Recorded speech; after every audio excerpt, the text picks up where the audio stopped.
আসসালামু আলাইকুম বন্ধুরা, আশা করি সবাই সুস্থ আছেন। বন্ধুরা, মাত্র কিছুদিন পূর্বেই ভারতের যে গোয়েন্দা বাহিনী রয়েছে তার যিনি প্রধান রয়েছেন মিস্টার অজিত দোভাল, তিনি সরাসরি নরেন্দ্র মোদীর সঙ্গে একটা বৈঠক করেন, রুদ্ধদ্বার বৈঠক।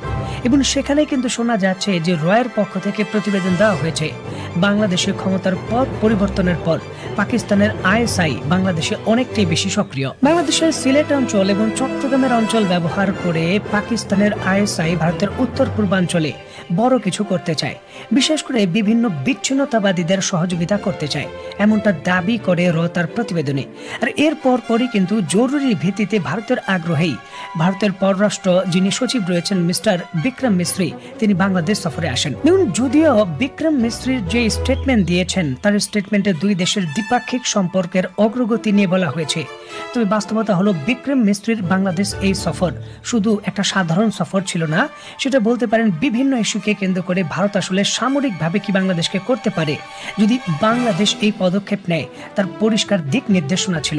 আর এই পুরো বৈঠক বা এই সফরের মধ্যে আমাদের সেনাবাহিনীর প্রধানের সঙ্গে বিক্রম মিস্ত্রি যে বৈঠক করেছেন সেটাই গুরুত্বপূর্ণ বিষয়। দুইটা জিনিস ভারতের পক্ষ থেকে পরিষ্কার করা হয়েছে। প্রথমত, বাংলাদেশে যতদিন পর্যন্ত নির্বাচিত সরকার না আসবে ততদিন পর্যন্ত ভারতের সরকার প্রধান তো দূরের কথা, ভারতের সরকার কাঠামোতে কোনো মন্ত্রী এমনকি এমপির বৈঠকও তারা করবে না।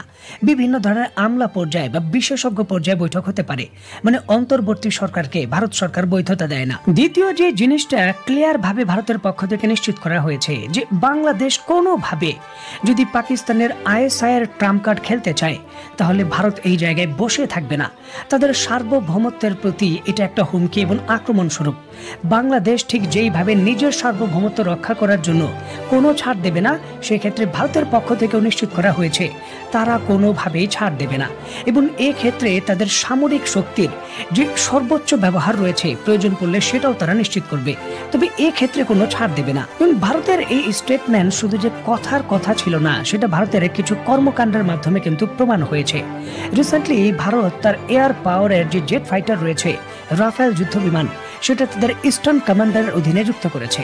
এবং এক্ষেত্রে আরো বড় খবর হলো যে ইন্ডিয়ান এয়ারফোর্স তাদের যে S-400 এর নতুন ডেলিভারি হাতে পেয়েছে, যেটা তারা অরুণাচল প্রদেশের একেবারে উপরের দিকে মোতায়েন করেছিল, সেটাকে তারা এখন নিচের দিকে একেবারে আসামের কাছাকাছি এনে মোতায়েন করেছে। দেখুন, এটা কনফার্ম যে এই মুভমেন্টের মাধ্যমে সরাসরি বাংলাদেশের সিলেট জেলা এবং পার্বত্য চট্টগ্রামের একটা বিস্তীর্ণ অঞ্চল ভারতের S-400 এর যে রাডার সিস্টেম রয়েছে তার অধীনে চলে গেছে।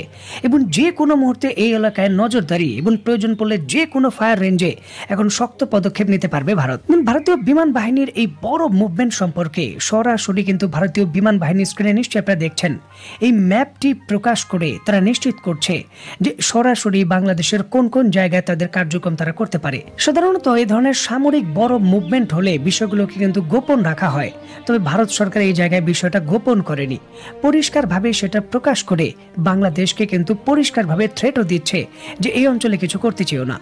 এটা ঠিক যে ভারতের হাতে বর্তমানে S-400 এর সব থেকে আপগ্রেড যে মিসাইল রয়েছে 40N6, যেটার রেঞ্জ হলো 380 থেকে 400 কিলোমিটার, এই মিসাইল ডেলিভারি দেওয়া হয়নি। ভারতের হাতে বর্তমানে যে মিসাইল রয়েছে S-400 এর, সেটার রেঞ্জ হলো 280 কিলোমিটার।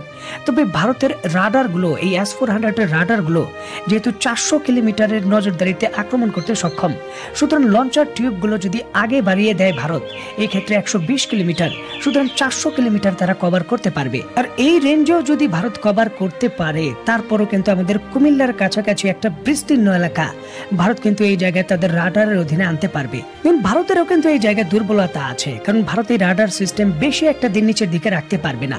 কারণ নিশ্চয়ই আপনারা দেখতে পাচ্ছেন এই রাডার সিস্টেমটি এই জায়গায় আনার কারণে সরাসরি কিন্তু উপরের দিকে চীনের যে অঞ্চলগুলো রয়েছে সেখানে নজরদারি অনেকটা কমে গেছে ভারতের। সুতরাং অবশ্যই এই রাডার সিস্টেমকে জরুরি ভিত্তিতে তাদের আবার কিন্তু উপরের দিকে অরুণাচল প্রদেশের নিরাপত্তার জন্য নিতে হবে। সুতরাং ভারত খুব একটা বেশি সময় ধরে বাংলাদেশের বিরুদ্ধে এই রাডার সিস্টেম ব্যবহার করতে পারবে না। সুতরাং প্রশ্নটা হচ্ছে যে ভারত তাহলে এই রাডার সিস্টেম এই জায়গায় কেন আনলো? আমাদের গুরুত্ব বুঝতে হবে, ভারতের জন্য প্রধান চ্যালেঞ্জ এবং প্রধান শত্রু হলো চীন। সুতরাং চীন সীমান্ত থেকে যে কোনো ধরনের ছোটখাটো মুভমেন্টও ভারতের জন্য অত্যন্ত ঝুঁকিপূর্ণ এবং অত্যন্ত বিপজ্জনক। যখন ভারত এই ধরনের বড় সিদ্ধান্ত নেয় চীন সীমান্ত থেকে তাদের এই ক্রিটিক্যাল অস্ত্রকে বাংলাদেশের বর্ডার কাউন্ট করার জন্য বা আওতায় আনার জন্য নিচের দিকে, তখন চীনের যে সীমান্ত রয়েছে কিছুটা হলেও কিন্তু অরক্ষিত হয়ে যায়। প্রশ্নটা হচ্ছে যে ভারত এই ঝুঁকি আসলে কেন নিচ্ছে এবং বাংলাদেশকে কেন্দ্র করে তার পরিকল্পনা কি? তাহলে কি বাংলাদেশকে কেন্দ্র করে ভারত বড় কোনো পরিকল্পনা আনছে বা বড় কোনো পরিকল্পনা বাস্তবায়ন করতে যাচ্ছে? এই প্রশ্নটা কিন্তু বারবারই মনের ভেতর ঘুরপাক খাবে। জাতীয় নিরাপত্তা সকল দেশের জন্যই খুবই গুরুত্বপূর্ণ। সেটা আমাদের দেশের জন্য আমরা ঠিক যেইভাবে ভাবি, ভারতের জন্য ভারত ভাববে, পাকিস্তানের জন্য পাকিস্তান ভাববে, চীনের মতো শক্তিশালী দেশও কিন্তু তার জন্য ভাববে। এটাই স্বাভাবিক বিষয়। তবে প্রশ্নটা হচ্ছে যে ভারতের রায়ের অভিযোগ যদি সত্য হয়, তাহলে পাকিস্তানকে সুবিধা পাইয়ে দেওয়ার জন্য আমরা আমাদের এত বড় ঝুঁকি কেন নেব? নিজেদের জাতীয় নিরাপত্তা এইভাবে ঝুঁকিতে কেন ফেলবো? বেশ কিছু বিষয়কে কেন্দ্র করে শুধু ভারত কেন, বাংলাদেশের মানুষের মনেও কিন্তু প্রশ্ন রয়েছে যে পাকিস্তান কেন্দ্রিক হঠাৎ করে আসলে কি ঘটছে। দেখুন, একটা জিনিস পরিষ্কার, আমরা আমাদের সার্বভৌমত্বের জন্য লড়াই করব, তবে পাকিস্তানের জন্য লড়াই করব না বা ভারতের জন্য লড়াই করব না। অন্য কোনো দেশের প্রক্সির গ্রাউন্ড আমরা বাংলাদেশ হব না, অন্য কোনো যুদ্ধক্ষেত্রের প্রক্সির মাঠ আমরা হব না। এই জিনিসটা আমাদের পরিষ্কার থাকতে হবে। যেমন বাস্তবতা যতটাই নির্মম হোক কখনো অস্বীকার করা যায় না, বাংলাদেশের প্রেক্ষাপটে তো সেটা আরো বেশি। দেখুন, বাংলাদেশের প্রতিরক্ষা মন্ত্রণালয়ের যারা দায়িত্বে ছিলেন তারা মেনলি কিন্তু মিলিটারি ব্যাকগ্রাউন্ড থেকে ছিলেন না, তারা কিন্তু অন্য ব্যাকগ্রাউন্ড থেকে ছিলেন। সাবেক প্রেসিডেন্ট মিস্টার জিয়াউর রহমান সাহেব এবং সাবেক আরেকজন প্রেসিডেন্ট মিস্টার হুসাইন মোহাম্মদ এরশাদ, এই দুইজন ছিলেন মিলিটারি ব্যাকগ্রাউন্ডের। সুতরাং তাদের জন্য প্রতিরক্ষা মন্ত্রণালয়ের প্রধান হওয়ার বিষয়টা অস্বাভাবিক বিষয় নয়।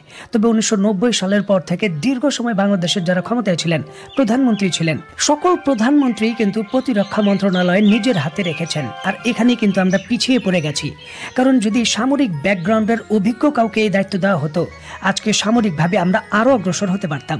হতে পারে আপনার একটা পরিকল্পনা আছে, হতে পারে আমার একটা পরিকল্পনা আছে, হতে পারে তৃতীয় ব্যক্তির আর একটা পরিকল্পনা আছে, তবে কোনো পরিকল্পনাই বাস্তবায়ন হবে না। বাস্তবায়ন হবে সেই পরিকল্পনা যেটা মহান আল্লাহ পাক করেছেন। আল্লাহ পাক ক্ষমতা দেন মানুষকে এবং সরকার প্রধানদের জনগণের কাজে ব্যবহার করার জন্য, আবার সেটা নিয়েও যান, অসম্মান করেও নিয়ে যান। সেটার দৃশ্য কিন্তু আমরা কয়েক মাস পূর্বেও দেখেছি। সুতরাং বাংলাদেশের ক্ষমতায় যারাই আসবেন তাদের কিন্তু এই জিনিসটা এখন চিন্তা করার দরকার আছে। প্রধানমন্ত্রী হলেই যে নিজের কাছে প্রতিরক্ষা মন্ত্রণালয়ে রাখতে হবে এমন কোনো বিধান নেই। যোগ্য ব্যক্তি, অভিজ্ঞ ব্যক্তি, বিশেষ করে সামরিক ব্যাকগ্রাউন্ড থেকে যারা এসেছেন তাদের দিতে হবে এবং কৌশলগতভাবে তারা এই বিষয়টা বুঝবেন এবং এর উন্নতি সাধিত করবেন। বর্তমান যেই পরিস্থিতি তৈরি হয়েছে সেই পরিস্থিতিতে সামরিক শক্তি দ্রুত বৃদ্ধি করা ছাড়া আর দ্বিতীয় কোনো উপায় নেই। বন্ধুরা, গুরুত্বপূর্ণ এই বিষয়টিকে কেন্দ্র করে আপনি ব্যক্তিগতভাবে কি মনে করছেন তা অবশ্যই কমেন্ট বক্সে লিখবেন। তো বন্ধুরা, আজকের মতো বিদায়, নতুন কোনো ভিডিও নিয়ে আবার দেখা হবে। সেই পর্যন্ত সবাই ভালো থাকবেন, সুস্থ থাকবেন এবং বাংলাদেশকে ভালোবাসবেন। আল্লাহ।